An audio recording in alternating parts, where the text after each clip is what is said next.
Is this audible and visible?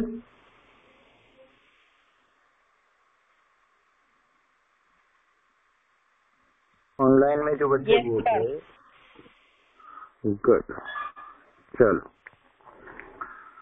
In my previous class, we had revised integer. I take class test and based on that, हमने कुछ question solve किए थे. पहले class test किया था, बाद में उसी क्वेश्चंस को मैंने आपको समझाया था. Now today I am going to explain about simple equation. NCERT से chapter number 4 simple equation. RD Sharma से हो जाता है linear equation in one variable, chapter number 8. You guys don't need anything as of now. Just look in front and observe the methodology, what to do in it. After that, I will assign some work to do in class itself. So when I talk about the simple equation, this year you have to learn linear equation in one variable. ऐसे equations जिसमें एक ही variable हो. सबसे पहले तो equation क्या होता है कि जिसमें left hand side and right hand side की इक्वालिटी दी हो. इक्वेशन सॉल्व करने की हम 3 मेथड पढ़ते हैं: ट्रायल एरर, बैलेंसिंग, ट्रांसपोजिंग. तुम्हें एक ही तैयार करनी है, ट्रांसपोजिंग. ठीक है. एग्जाम में आपको एक भी क्वेश्चन स्पेसिफिकली ये करके नहीं पूछा जाएगा कि इसको ट्रायल और एरर मेथड से करो या तो बैलेंसिंग से करो. अगर दिया भी है ना तो भी ट्रांसपोजिंग से कर दे. दिया ही नहीं, बाई चांस सबको गलती से मिल जाए तो भी ट्रांसपोजिंग से कर देना, कोई इश्यूज नहीं. ठीक है. दिया ही नहीं, ट्रांसपोजिंग ही करेगी, क्योंकि ये एक ही मेथड है जो आगे जाके यूजफुल रहता है. तो हम अननेसेसरी तीनों मेथड प्रिपेयर नहीं करें. हमारे लिए इंपॉर्टेंट है इक्वेशन का सॉल्यूशन. अब इक्वेशन का सॉल्यूशन मतलब क्या? क्योंकि जो भी इक्वेशन दिया है left hand side and right hand side में, उसमें एक पार्ट में वेरिएबल होता है और उस वेरिएबल की वैल्यू ढूंढना, उसे कहते हैं इक्वेशन का सॉल्यूशन निकालना. यहाँ पे तुम्हारे पास सारे equation linear equation in one variable में ही होते हैं, तो इक्वेशन का सिर्फ एक ही सॉल्यूशन होता है. याद रखना, इंपॉर्टेंट है. याद रखना, इंपॉर्टेंट है. Linear equation in one variable has only one solution. ठीक है. अब सॉल्यूशंस निकालने के लिए कुछ बेसिक रूल्स फॉलो करते हैं. वेरिएबल को अकेला करना है तो क्या करना पड़ेगा? क्योंकि सर हमारे वेरिएबल के साथ अगर कोई नंबर प्लस के रिलेशन में है तो मैं उसकी जो साइड है उसकी ऑपोजिट साइड में ले जाते, जहाँ कांस्टेंट नंबर होते, और उसके साथ उसका प्लस माइनस जो होता है करते. तो अगर यहाँ पे प्लस में है तो वहां पे हम उसको माइनस कर देंगे. अगर यहाँ पे वो माइनस में है तो ऑपोजिट साइड में हम उसको प्लस कर देंगे. अगर नंबर वेरिएबल के साथ मल्टीप्लाई के रिलेशन में है सर, तो हम उसको ऑपोजिट साइड में जो भी नंबर उसे डिवाइड करेंगे. और अगर नंबर वेरिएबल के साथ डिवाइड के रिलेशन में है तो हम ऑपोजिट साइड में जब इसको ले जाएंगे तो वहां जो भी नंबर है उससे हम उसको मल्टीप्लाई कर देंगे. Listen very carefully. वहां जो नंबर था वो एज इट इज रहेगा वहीं पे, उसके साइड में सारा सब कुछ करना. बहुत बार बच्चे क्या करते हैं, वो नंबर छोटा बड़ा होता है ना, तो इस वाले ट्रांसपोजिंग वाले नंबर को पहले प्लेस कर देते. ऐसा नहीं होता. इतने में तुम्हारा सिंपल इक्वेशन का सॉल्यूशन आ गया. Concept clear. बट ये बोलने में जितना आसान है, प्रैक्टिकली सारे क्वेश्चन इतनी आसानी से सोल्व नहीं होते. तो हम क्या करते हैं, उसके एक एक क्वेश्चन से देख के सोल्व करते, ताकि तुम्हें थोड़ा बहुत रिवीजन मिल जाए और हमारे बेसिक क्वेश्चन का रिवीजन भी हो जाए. ठीक है.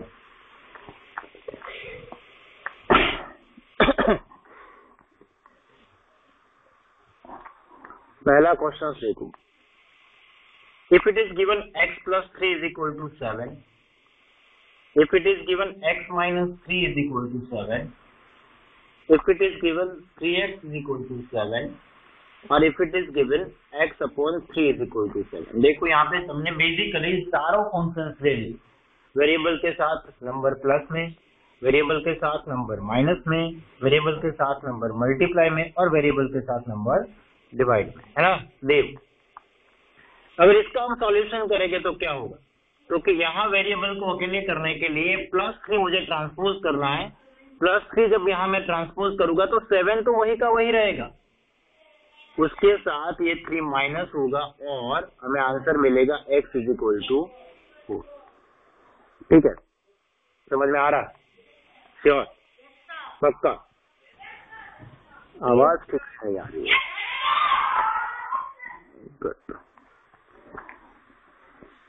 देखो यहाँ पे अगर ये 3 माइनस में है तो ये यहाँ पे प्लस करेगा तो आंसर गया। यहाँ पे 3 मल्टीप्लाई के रिलेशन में है, हो गया। देखो यहाँ पे अब ये 7/3 को मिक्स फ्रैक्शन कन्वर्ट करने की जरूरत नहीं है, ना ही डेसिमल करने की जरूरत है, उसको एज इट इज छोड़ दो। x is equal to 7/3, that's your final answer. यहाँ पे देखो,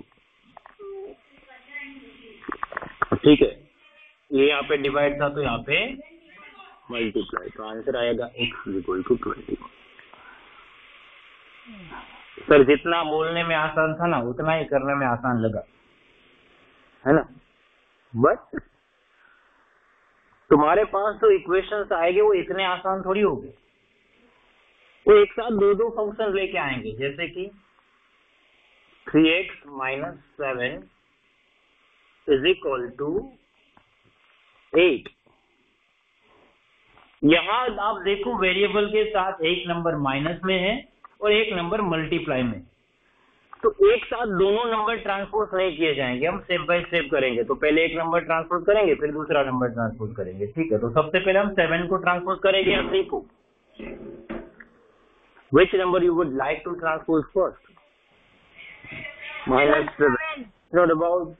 It's not about which number you would like to transpose.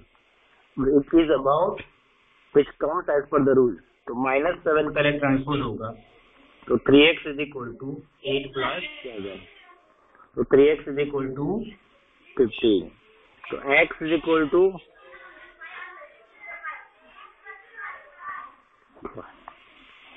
ठीक है। कभी कभी क्वेश्चन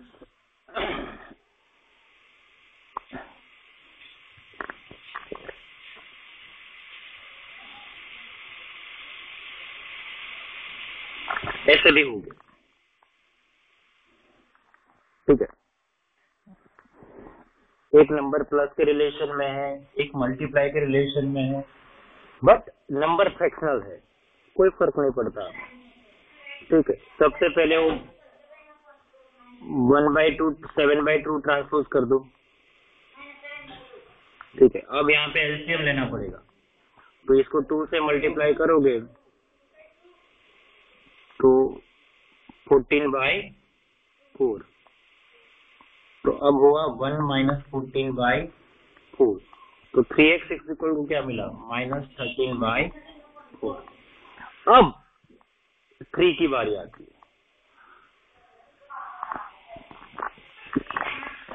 अब देखो ये यहाँ पे 2 तरीके से होता है। ये 3 ट्रांसपोज जब यहाँ से होता है तो इसके साथ डिवाइड करता है, तो आप डिवाइड के रिलेशन में लिखो तो भी चलेगा, तो एक स्टेप बढ़ जाएगा, और या तो आप सीधा इसके साथ मल्टीप्लाई कर दो तो भी चलता है। यहाँ जो डिनोमिनेटर पहले से होता है उसके साथ वो मल्टीप्लाई होता है। मैं स्टेप करके दिखाता हूँ तुम्हें। देखो x is equal to -3/4 divide by 3। अब हम रेशनल नंबर का डिवीजन जानते हैं ना, तो x is equal to -13/4 multiply 1/3। देखो हुआ ना वही रिलेशन, ठीक है। तो x is equal to -13/12। Cutting होता तो हम करते, बट यहाँ पे कटिंग पॉसिबल नहीं है, तो आंसर आ जाएगा -13/12।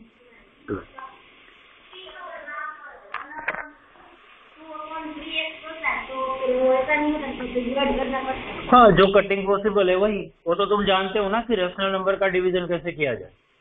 That rules follows accordingly, that rules follows accordingly. देखो मैथमेटिक्स इस साल वाला जो है ना, वो integer, rational number, fractional number एक दूसरे को कनेक्टेड कर रहे हैं। एक चैप्टर में दूसरे चैप्टर का कंसेप्ट आ रहा, तो that you must know how to implement, ठीक है। उसमें कोई फिर एक्सेप्शंस नहीं रहने चाहिए। इंटीजर है तो सिर्फ इंटीजर नहीं आएगा, वहां रैशनल नंबर का एडिशन सब्ट्रैक्शन आता है इंटीजरों के साथ, है ना। अरे must know that how to do it. Clear everyone? एक और तरीके के सम्स है हमारे पास, ऐसे कुछ थे 3 bracket x + 5 + 2 bracket x - 3 is equal to 15। ऐसे कुछ भी क्वेश्चंस थे, है ना। तो इसमें सबसे पहले क्या होता है, तो कि इसमें सबसे पहले ब्रैकेट का सॉल्यूशन करना होता है। तो ब्रैकेट का सॉल्यूशन करेंगे कैसे, तो कि ब्रैकेट के बाहर जो नंबर है वो ब्रैकेट के अंदर मल्टीप्लाई कर देंगे। ब्रैकेट के बाहर जो नंबर है वो ब्रैकेट के अंदर मल्टीप्लाई कर देंगे। तो ये हो जाएगा 3x plus 15, 3 into x 3x, 3 into 5 15, 2x minus 6। देखो तुम लोग ध्यान से पढ़ो इसको। बहुत बार मतलब मैक्सिमम टाइम बच्चे क्या गलतियां करते हैं, ये जब ब्रैकेट ओपन करते हैं ना तो पहले नंबर को तो मल्टीप्लाई कर ही देते, वहां गलतियां नहीं करते। Maximum time they forget to multiply that number with second number. वो क्या कर देंगे, 3x प्लस 5 कर देंगे एंड 2x माइनस 3 कर देंगे, जैसा यान भी बोल दिया था, है ना। वो कर देते और उनको लगता है हमें सब कुछ आ गया, हमने एग्जैक्ट सही किया, आंसर भी आ जाता है, क्योंकि आंसर तो एनी में आ ही जाना जब सॉल्यूशन करोगे। बट जब ब्रैकेट दिया है और ब्रैकेट के बाहर कोई नंबर दिया है और उसके आगे पीछे कोई साइन नहीं दिए, तो दोनों नंबरों को मल्टीप्लाई करता है, एक को नहीं। डिस्ट्रीब्यूटिव प्रॉपर्टी हम जानते हैं, ठीक है। तो दोनों नंबर को मल्टीप्लाई, ये गलती ना हो उसका ध्यान रखा जाए। 3x प्लस 15, यहाँ माइनस हो तो भी अलग तरीके से नोट हो, वहां आ जाता है एल्जेब्रिक एक्सप्रेशन, ठीक है। आगे माइनस तो अंदर के नंबर की साइन अपोजिट हो जाती, plus 2x minus 6 is equal to 15। अब वेरिएबल वाले नंबर हम यही रखेंगे और बिना वेरिएबल वाले नंबर को उस तरफ ले जाएंगे। तो प्लस 15 का माइनस 15, माइनस 6 का plus 6, 5x is equal to 6, 15 minus 15 0 plus 6, x is equal to 6 upon 5, 0 हो गया। 15 minus 15 0 plus 6 6, finally you get x is equal to 6 upon 5, है ना भाई बन।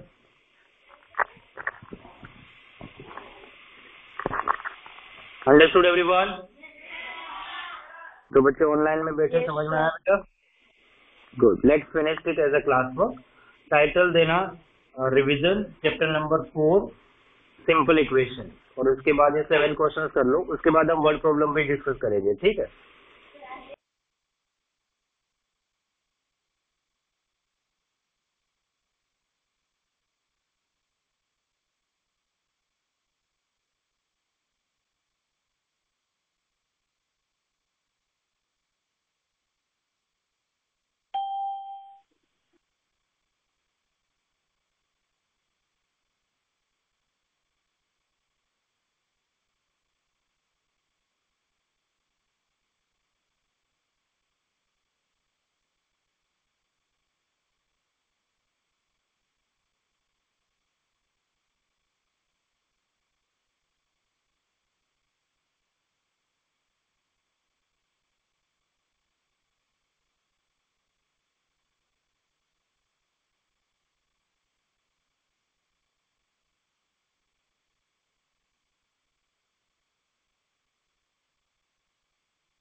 Once you're done with the class work, please do let me know. Okay.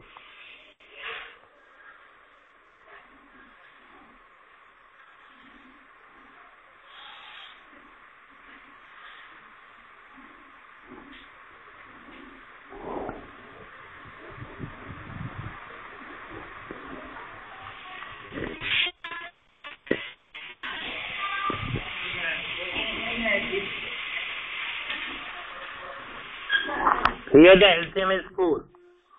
So that we need to multiply this both the number with 2. So 7 2s are 4, 10 2 2s are 4.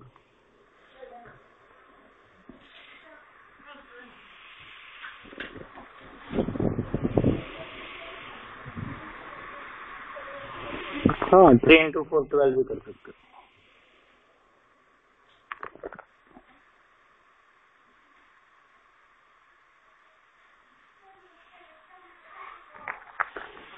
हाँ.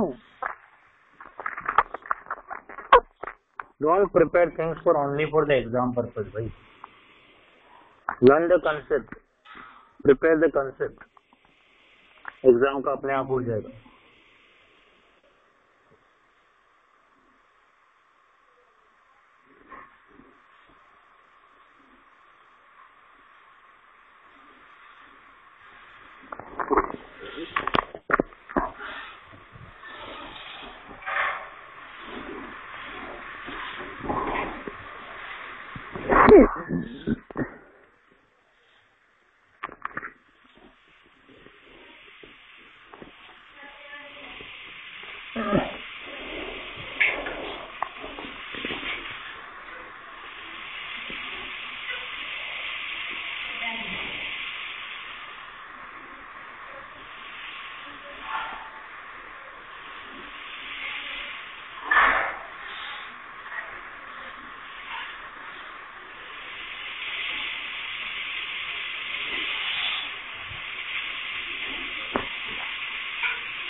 इसके सिवा इसमें आते हैं वर्ड प्रॉब्लम.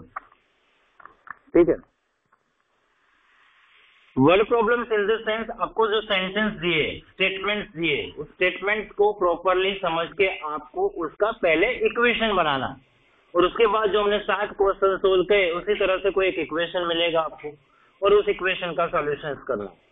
ठीक है. But that's the important part that you be able to understood the sentence and able to form an equation. हमने बहुत सारे क्वेश्चंस प्रैक्टिस किए थे जब हमने उसका रेगुलर एक्सरसाइजेस एनसीईआरटी किया.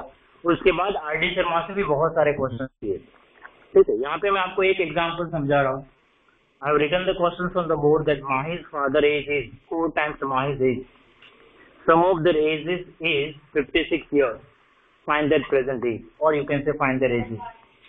ठीक है. I hope everyone done with the class work.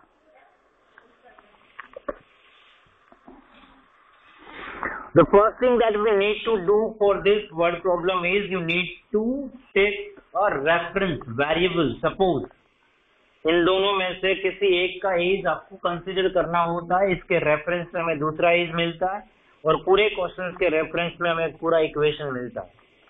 जैसे कि यहाँ पे मैं कहूँगा कि suppose Mahi's age is equal to X Y Z M and जो चाहे ले सकते हो, कोई एक्स है. अब हमें क्वेश्चन में क्या कहा है कि माही के फादर की एज माही की एज से 4 times है. ठीक है. तो अगर हम माही की एज एक्स लेते हैं, therefore age of Mahi father 4x हुआ. हमें क्या कहा है, sum of their ages is 56, यानी कि x प्लस, चलो ये 4 times की जगह हम 3 times लेंगे, वरना डेसिमल में नंबर आएंगे. ठीक है. तो x plus 3x is equal to 56. x plus 3x is equal to 56। ये आपको अब इक्वेशन मिल गया। अब आप इसका सॉल्यूशन जानते हो, ये x प्लस 3x यानी हो जाता है, फिर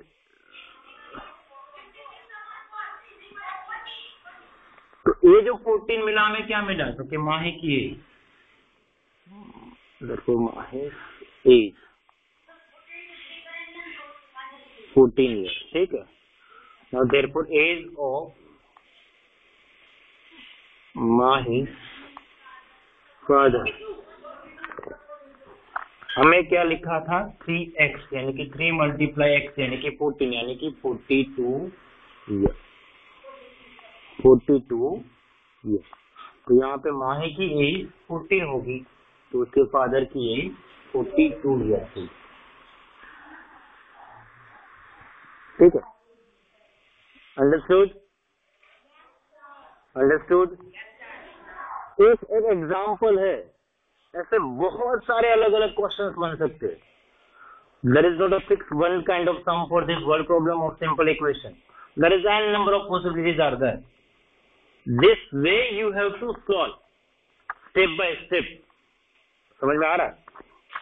तो सबसे पहले क्वेश्चन रीड करो, क्वेश्चन रीड करने के बाद जो यंगर वन होता है उसके हिसाब से कंसिडरेशन लो, या तो आपके क्वेश्चन के हिसाब से कंसिडरेशन लो, उसके बेस पे इक्वेशन फॉर्म करो, इक्वेशन सोल्व करो। इक्वेशन सोल्व करने के बाद सारी इंफॉर्मेशन नहीं मिलती है। देखो यहाँ इक्वेशन सोल्व करने के बाद हमें सिर्फ माही की एज मिली थी, उसके फादर की नहीं, तो वो निकालना बाकी था। Then we need to work on it, तो उसके स्टेटमेंट के हिसाब से उसके फादर की, क्योंकि हमें क्वेश्चन में आंसर ये पूछा ना, फाइंड देयर एजेस, दोनों के एजेस निकालनी। क्लियर? ठीक है, चलो लिख लो क्लास वर्क में, एज 1 कंटिन्यू कर दो। You guys understood?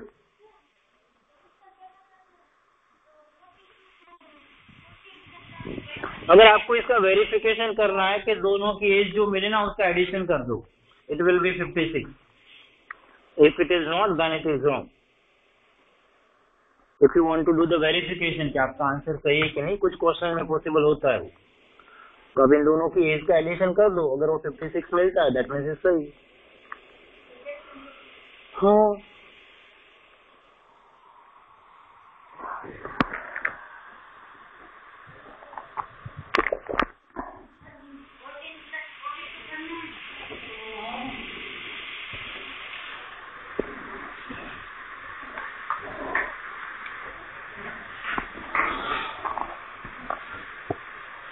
RD Sharma के टेक्स्ट बुक जो बेटा,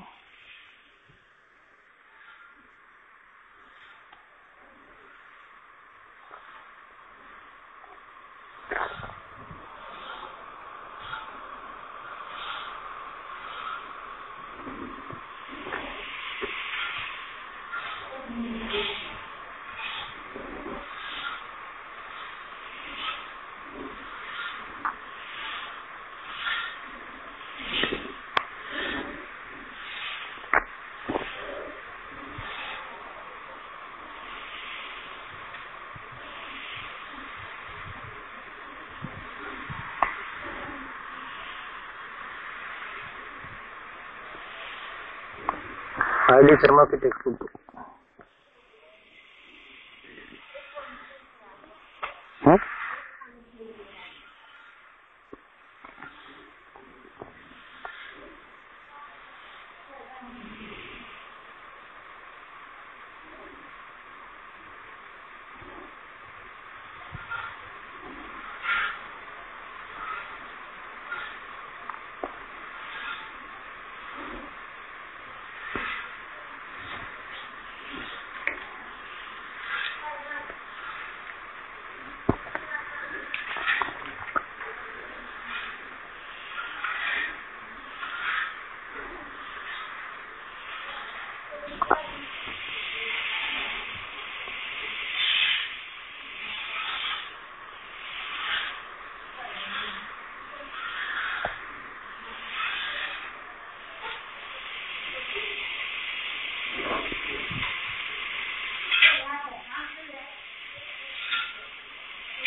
Now listen.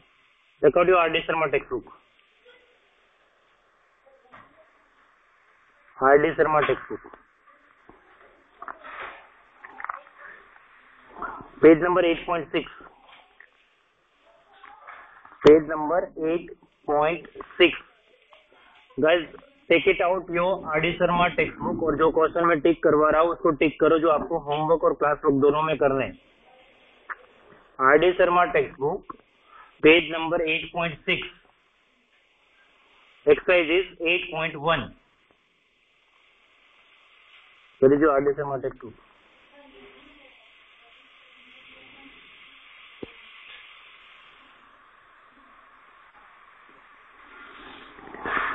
एक्सरसाइजेस 8.1 में से क्वेश्चन 1 and 2 का पहला question, only one question, only one, that first one, x is equal to 4 is the root of 3x minus 5 is equal to 7 or x plus 3 is equal to 12. Comes to the exercises 8.2. Question number 6 to question number 20. 6, 7, 8, 9, 10, 11, 12, 13, 14, 15, 16, 17, 18, 19, 20 तक. 6 से 20. 8.2 में question number 6 से लेके question number 20 तक, 6 to 20. 8.3 नहीं करना. Then on page number 8.23, page number 8.23, example number 10, example number 11, example number 12, example number 10, example number 11 or example number 12. After that, exercise is 8.4. Question number 1, 2, 5, 6, 7, 8, 9. मैं फिर से रिपीट कर रहा हूँ.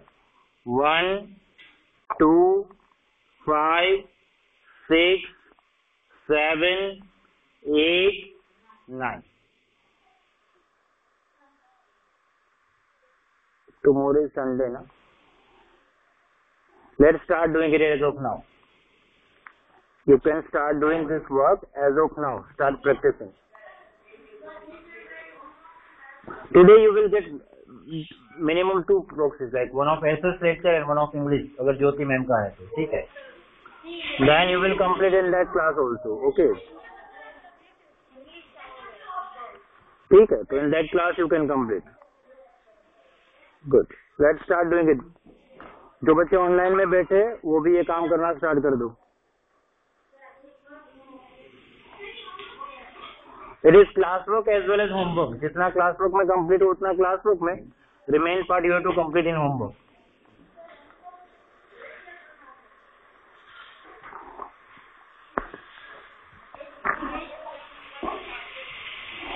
This is compulsory to be practiced, huh?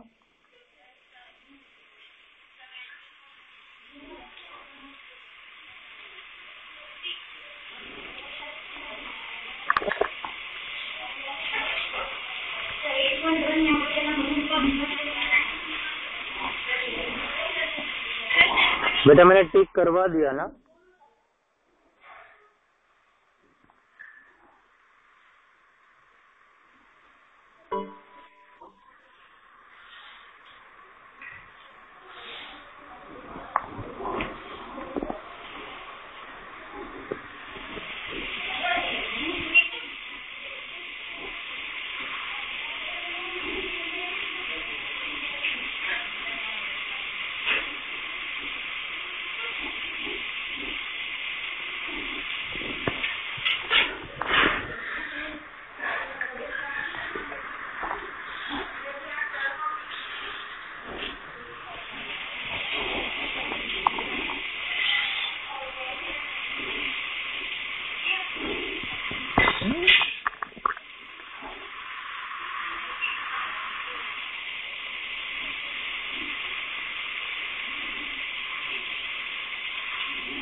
These all things from the R.D. Sharma and to be completed in FND. R.D. Sharma wala. Sorry? Write down your homework in diary also.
Okay guys, now your class is done. Let's complete this work as a homework, okay?